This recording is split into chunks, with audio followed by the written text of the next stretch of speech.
Paul Kodrowski is with us. He's a Bloomberg contributing editor, former analyst partner at SK Ventures, here to discuss the changing dynamics of Apple. What will you look for tomorrow, Paul?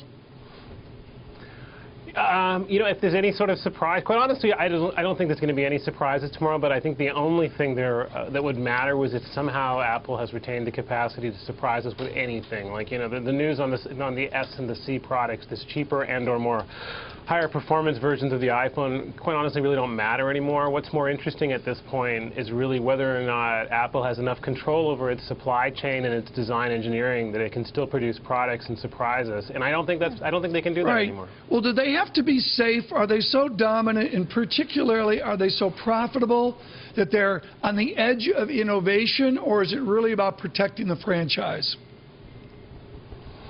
Oh, I think, you know, in the business where Apple operates, which is at this weird intersection of technology and luxury products, you really have to retain this capacity for surprise. It's not just about wringing every possible efficiency out of the supply chain and doing exactly what your market surveys and customer reviews tell you you should do. It's about saying, you know, we have a design sense that this is the direction we need to be going, and people who are sort of, you know, market research driven like Samsung will never figure this out in time, and that's the way you retain an advantage and you get a premium in the market. And it's not clear to me that that's what Apple's doing anymore. As a matter of fact, I think it's fairly clear it's not what they're doing. I don't see Kodrowski with a gold iPhone. I see Sarah with a gold iPhone. I'm excited for the champagne iPhone direction. I just don't see Paul, you know, charm offensive. Well, whether it's a champagne iPhone or a gold iPhone, Paul, Apple's going to be hosting a smaller event. It's going to be held at Cupertino rather than, say, the Moscone Center or Yerba Buena in San Francisco. Does a humbler, less bombastic Apple matter for consumers or matter for investors? I mean, this is a company now that is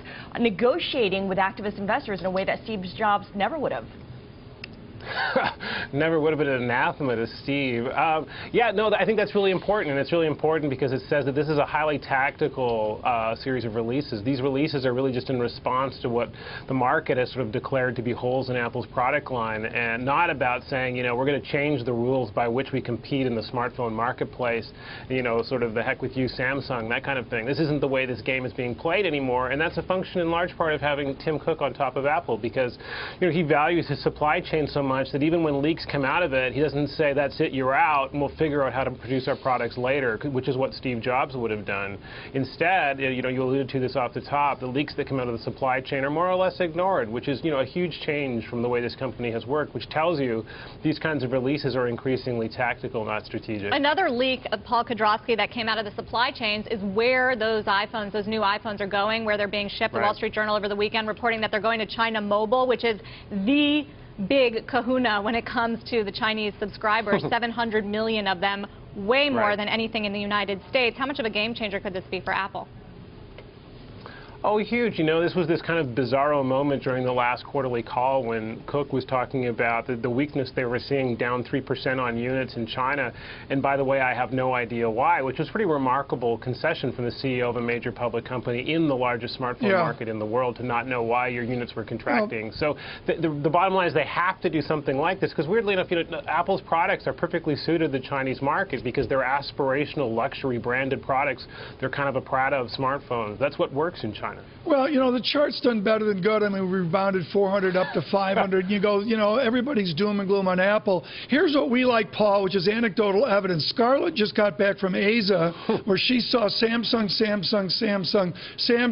Critically, with your knowledge, can Apple compete on that emotional point in Asia? Oh, absolutely. I think this is the point that I was sort of alluding to in the last comment, that people are entirely missing, that Apple is this branded halo product that people buy not just because it satisfies some need they have for communications, because it says something about them, about the kind of person they are, about how they're an innovative person, they're a creator, even in Asia. And I mean, this has become very, very clear in market research that I've seen from China. HTC or Samsung. Yeah, and these are seen as sort of the stuff that everybody buys. This is not a Halo branded product, and luxury products have done and increasingly do very well in China. Apple's just missed the boat by not having this kind of, you know, product array that Samsung has to let consumers do it, and that's coming now.